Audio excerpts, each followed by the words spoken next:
Hello, आपका स्वागत है आपके अपने चैनल टोटल मैथमेटिक्स में। आज हम आपके लिए लेकर के आए हैं उत्तराखंड बोर्ड क्लास 10th का मैथमेटिक्स का पेपर, जो कि है 2022 का। उसका हम यहाँ पर आज सोल्यूशन कराएंगे। इसमें जो क्वेश्चन है, इस पेपर में पूरे 30 क्वेश्चन आते हैं। जैसे कि 1 से लेकर 10 तक जो क्वेश्चन होते हैं वो 1 नंबर के होते हैं। उसके बाद 11 से 15 तक वो कितने होते हैं, 2 नंबर के होते हैं। ऐसी 16 से 25 तक वो होते हैं 3 नंबर के। और फिर इसके बाद लास्ट क्वेश्चन आते हैं जो कि होते हैं लॉन्ग क्वेश्चन, वो होते हैं 26 से 30 तक 6 नंबर के। तो ये क्या है, इसमें चार पार्ट में हो जाएगी, कि जिसमें 1 नंबर वाले क्वेश्चन भी होंगे, 2 नंबर वाले भी, 3 नंबर वाले भी और 6 नंबर वाले भी। तो ऐसे हम 4 पार्ट में वीडियो बनाएंगे। तो ये जो पहली वीडियो है, इसमें खाली हम 1 नंबर वाले सारे क्वेश्चन कराएंगे। इसमें 10 क्वेश्चन है 1 से लेकर 10 तक, जो कि 1 नंबर के आते हैं। और अगर आप हमारे चैनल पर नए हो तो आप हमारे चैनल को लाइक कर सकते हैं, सब्सक्राइब कर सकते हैं और अपने दोस्तों के साथ शेयर भी कर सकते हैं, क्योंकि ऐसी वीडियो आप चैनल पर बहुत आने वाली है। तो अब इसका हम पहला क्वेश्चन देखते हैं कि पहला क्वेश्चन क्या है। तो हमें पहले क्वेश्चन में दे रखा है कि सामने में लिखा है पहला क्वेश्चन कि किसी श्रेणी का nवां पद 2n+1 है, तो इस श्रेणी का 10वां पद क्या होगा। हमें ऑप्शन भी दे रखे हैं। पहला ऑप्शन दे रखा है हमें 10, फिर दे रखा है 19, फिर दे रखा है हमें 20, फिर दे रखा है 21। तो हमें बताना है कि क्या होगा। अब जैसे कि हमें क्वेश्चन में पता है क्या लिखा है, nवां पद यानी कि an बराबर कितना होगा हमारा 2n+1। अब इन्होंने कितना पूछा हमसे, 10वां पद। तो हम क्या करेंगे, n की जगह कितना रख देंगे, 10। ठीक है, तो अब रख देंगे तो a 10 की वैल्यू आ जाएगी 10वां पद, यानी कि 2 × 10+1। तो कितना हो जाएगा 20+1, यानी कितना हो गया 21। यानी कि जो 10वां पद होगा वो हमारा क्या होगा, 21 होगा। तो हमारा जो है चौथा ऑप्शन क्या है, बिल्कुल सही ऑप्शन है। तो इसका आंसर क्या होगा 21। तो ये हमारा सही ऑप्शन है चौथा। अब देखते हैं हम दूसरा क्वेश्चन। तो दूसरा क्वेश्चन इसका sin 25 degree cos 65 degree plus cos 25 degree और sin 65 डिग्री का मान बताओ। ठीक है, हमें यहाँ पे 4 ऑप्शन दे रखे हैं उसके, कि पहला 0, 1, 90 और 1/√2। हमें 4 ऑप्शन उन्होंने दे रखे हैं। क्वेश्चन था हमारा ये, इसकी वैल्यू का हमें पता करना है क्या होती है। तो इसके लिए क्या है, इस क्वेश्चन को करने के लिए हमारे पास 3 फॉर्मूला में पता होना चाहिए। पहला फॉर्मूला है cos 90 - थीटा बराबर sin थीटा, sin 90 - थीटा बराबर cos थीटा, और तीसरा फॉर्मूला है sin square theta plus cos square theta बराबर 1। ये तीनों फॉर्मूले पता होने चाहिए, तभी हम ये सवाल को इसी तरीके से सॉल्व कर सकते हैं। तो अब देखते हैं हम यहाँ पर अप्लाई करके इन सूत्रों को। इसमें यहाँ आ गया sin 25 डिग्री, और यहाँ पर हम cos 65 को लिख सकते हैं cos 90 - थीटा, यानी कि थीटा का मतलब अगर 90 में से हम 25 को माइनस करेंगे तो हमारी यही वैल्यू आ जाएगी, यानी कि 65। अब यहाँ पर अगला दे रखा है हमें cos 65, उसे ऐसे लिख देंगे। और उसके बाद दे रखा है sin 65, तो हम उसे लिखते हैं sin 90 - 25, यानी कि अगर माइनस करेंगे तो हमारा कितना आ जाएगा 65 ही आ जाएगा।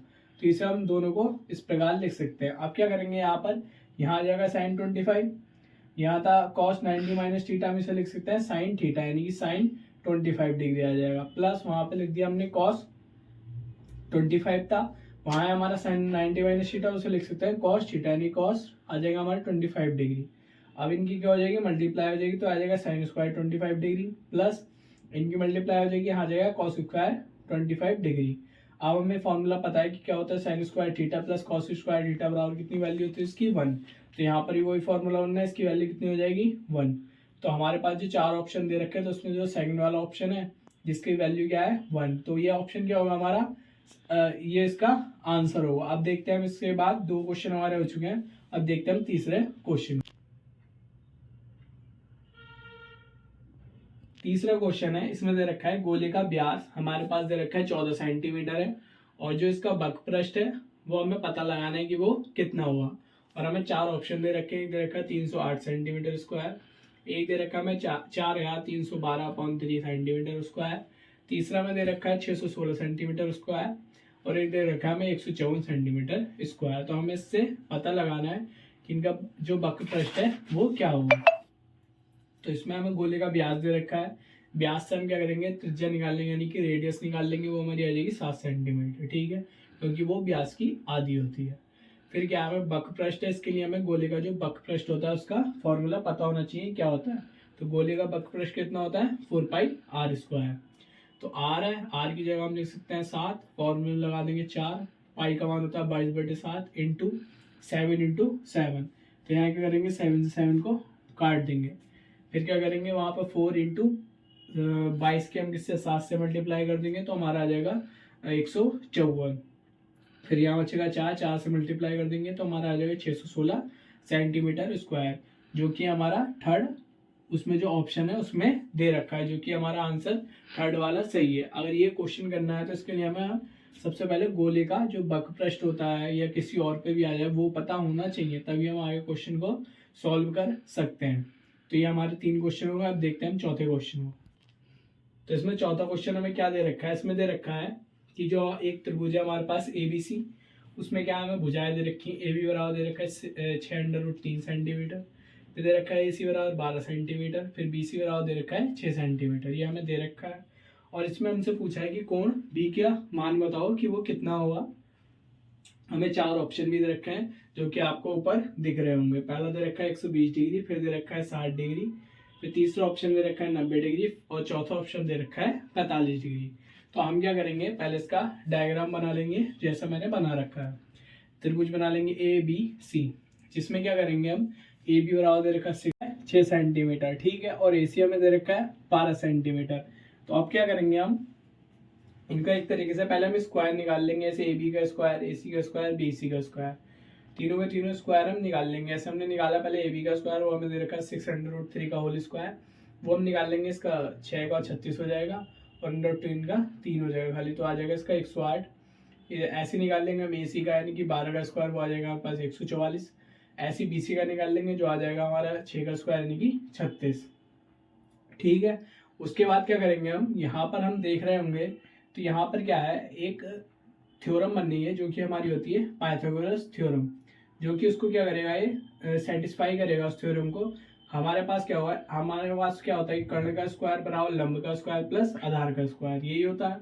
तो यहाँ पर क्या होगा, AC का स्क्वायर बराबर होगा किसके, AB के स्क्वायर के और प्लस BC के स्क्वायर। तो ठीक है, तो ये क्या करेगा, जो हमारी पाइथागोरस प्रमेय है उसको क्या करेगा, सेटिस्फाई करेगा।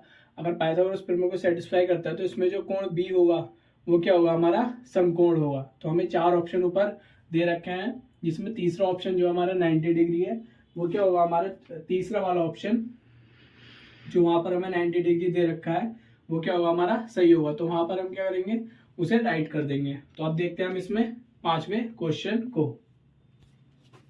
तो इसमें 5वां क्वेश्चन दे रखा है कि एक पासे को एक बार फेंका जाता है, यानी कि हमारे पास एक पासा है जिससे हम लूडो खेलते हैं, तो उसे क्या है, हम एक पासे को एक बार फेंकते हैं। तो उसमें पूछा है कि जो विषम संख्या आती है उसमें, यानी कि विषम संख्या, अगर वो पासे को फेंके और ऊपर विषम संख्या आ जाए तो उसकी क्या प्रायिकता होगी वो हमें बतानी है। हमें ऑप्शन दे रखे हैं, पहला ऑप्शन 1/2, दूसरा ऑप्शन दे रखा है 1/6, फिर दे रखा है तीसरा ऑप्शन 1/3 और चौथा ऑप्शन दे रखा है हमें 5/6। अब हमें पता है कोई भी पासे को फेंके तो हमारे पास जो परिणाम प्राप्त होते हैं, कुल परिणाम वो कितने हो गए हमारे पास 6, यानी कि 1 भी आ सकता है, 2 भी आ सकता है, 3 भी, 4 भी, 5 भी, 6 भी। यानी कि एक टाइप से हम देखें तो कुल परिणाम हमारे पास कितने हो जाएंगे, कुल परिणाम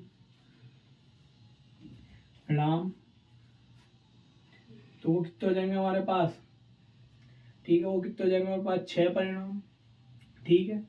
अब हमारे पास कुल मिला के क्या निकाल लिया, विषम संख्या आने का। विषम संख्या इसमें कितनी होगी, 1, 2 और 3, ये 3 विषम संख्या होंगी, यानी कि विषम संख्या आने के जो परिणाम है वो कितने होगा हमारे पास 3, ठीक है। अब हम किसी की प्रायिकता निकालनी हो तो हम कैसे निकालते हैं,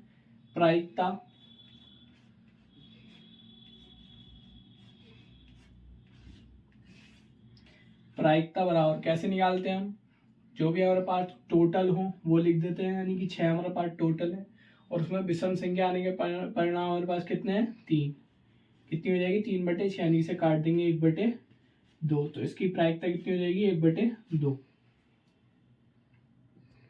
तो हमारे पास जो पहला ऑप्शन है वो क्या होगा हमारा सही ऑप्शन की इसकी प्रायिकता कितनी हो जाएगी 1/2 यानी कि 3/, जो 6 आया था उसे काट देंगे तो पहला वाला जो था हमारा वो सही हो जाएगा। तो जो 5वें क्वेश्चन का पहला वाला पॉइंट था वही इसका सही ऑप्शन में आंसर है। अब देखते हैं इसका छठा क्वेश्चन। तो इसमें दे रखा है छठा क्वेश्चन जो कि हमारा आया हुआ है 2022 में।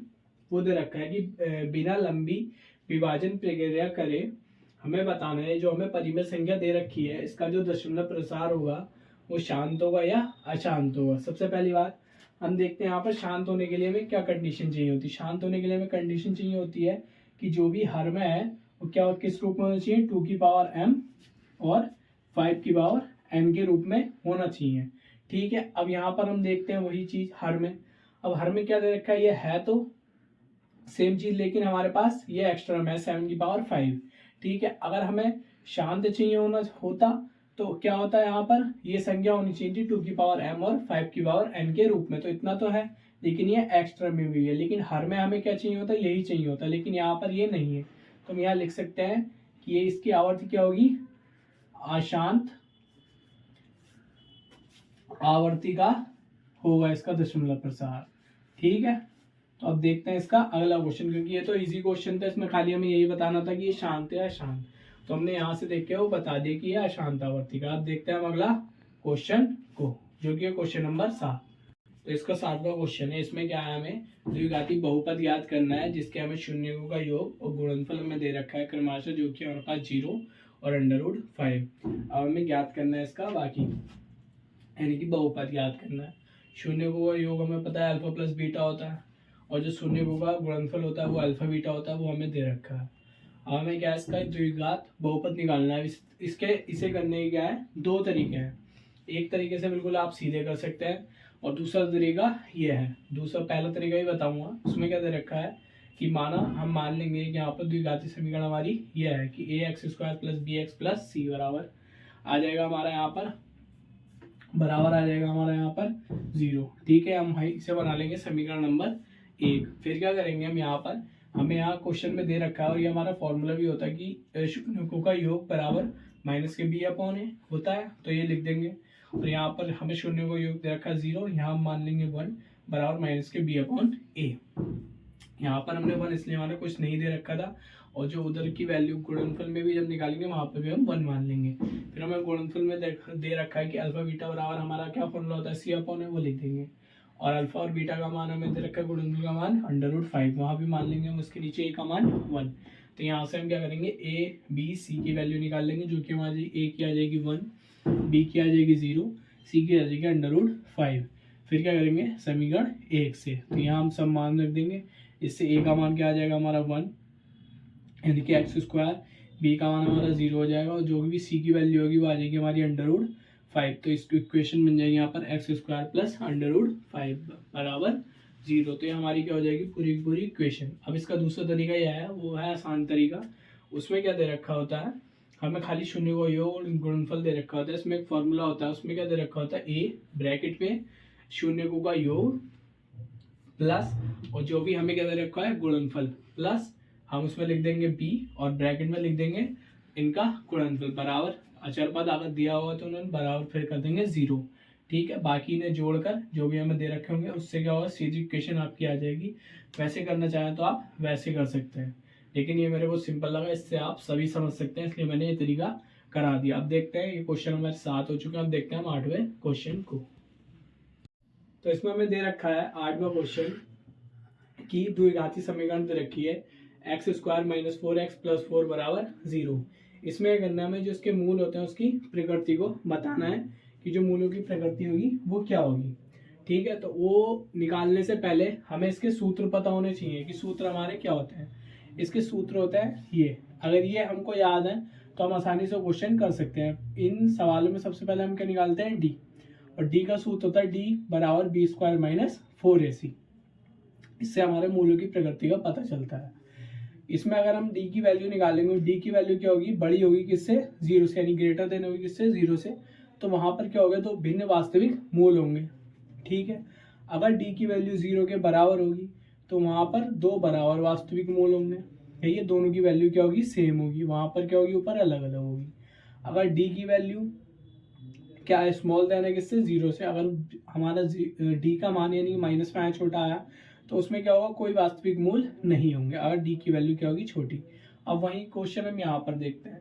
यहाँ पे द्विघाती समीकरण दे रखी है तो हम अपनी तरफ से द्विघाती समीकरण मान लेंगे ax² + bx + c। वहां से हम a b c की वैल्यू निकाल लेंगे सीधे ही, हम वो नहीं लिखेंगे इक्वेशन, हम सीधे निकाल लेंगे। a = 1, b का मान -4, c का मान 4। फिर हम क्या करेंगे, यहाँ से d की वैल्यू निकालेंगे। d = b² - 4ac होता है, वो हमें पता है। b का मान रख देंगे -4² -4 यहाँ रख देंगे। a की वैल्यू है 1 और c की वैल्यू है 4, वो रख देंगे सारी की सारी। यहाँ 4 का स्क्वायर करेंगे -4 का 16, यहाँ भी आ जाएगा 16, यानी कि d बराबर कितना आ जाएगा, 0।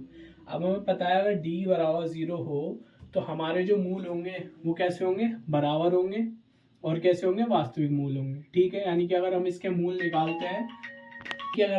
निकालते हैं तो वो कैसे होंगे, दोनों सेम ही वैल्यू आएंगी और क्या होंगे, वास्तविक होंगे। अगर वो हमसे क्वेश्चन में बोलता कि इसके मूल भी निकाल के बताओ तो हम यहाँ मूल निकालते, उसने नहीं पूछा, खाली मूलों की प्रकृति पूछी है, वो हम बता देंगे कि 2 मूल होंगे और वो कैसे होंगे, वास्तविक होंगे। ठीक है, अब ये 9 क्वेश्चन हो गए, 8 क्वेश्चन होगा। अब देखते हैं हम 9वें क्वेश्चन को। क्वेश्चन नंबर 9 दे रखा है कि जो एक वृत्त होता है उसमें कितनी स्पर्श रेखाएं हो सकती हैं। ठीक है, तो 1 नंबर का क्वेश्चन है, बहुत इजी क्वेश्चन है। इसमें क्या दे रखा है 9वें क्वेश्चन में कि जो एक वृत्त होता है उसकी कितनी स्पर्श रेखा हो सकती है। तो हमने एक वृत्त सर्कल को ड्रॉ कर लिया, उसका रेडियस या केंद्र वो है।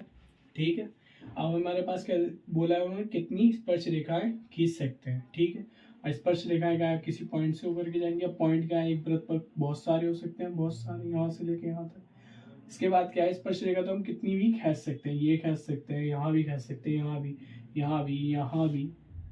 बस क्या है, वो स्पर्श करती हुई जानी चाहिए। तो ऐसे क्या हम बहुत सारी रेखाएं खींच सकते हैं, यानी कि कितनी रेखाएं, इन्फिनिटी रेखाएं हम खींच सकते हैं। यानी कि इसका आंसर कितना होगा कि हम एक वृत्त पर अनंत रेखाएं खींच सकते हैं, अनंत स्पर्श रेखाएं खींच सकते हैं। यानी कि इन्फिनिटी हो जाएगा क्योंकि बहुत सारी रेखाएं हम खींच देंगे, 1 या 2 से मतलब नहीं, बहुत सारी होंगी। तो हम क्या, इसका आंसर हो जाएगा इन्फिनिटी, शॉर्ट में बोले तो।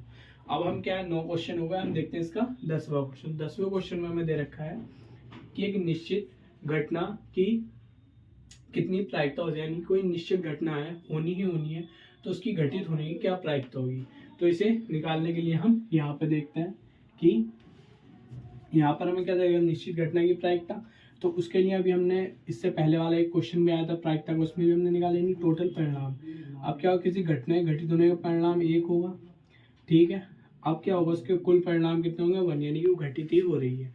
अब क्या है, उसमें दे रखा है निश्चित, मतलब घटित ही होनी है, तो उसका परिणाम भी कितने हो जाएंगे, 1। अब 1 से 1 काटेंगे तो भी हमारे पास कितना आएगा, 1। तो जो यहाँ पर हुआ कि एक निश्चित घटना की कितनी प्रायिकता हो सकती है, वो कितनी होगी, 1। ठीक है, तो इसका आंसर भी हो गया 1। तो अब हमने आपको 2022 के पेपर के जो सोल्यूशन है उसमें हमने 1 नंबर के आपको सारे क्वेश्चन करा दिए, 1 से लेकर 10 तक। अब जो इसके बाद नेक्स्ट वीडियो आएगी वो आएगी तुम्हारे 2 नंबर वाले क्वेश्चन पर। ठीक है, तो जितने भी 1 नंबर वाले क्वेश्चन थे वो सारे के सारे हमने करा दिए हैं। और आप हमारे चैनल के साथ बने रहें क्योंकि इस टाइप में और वीडियो आने वाली है।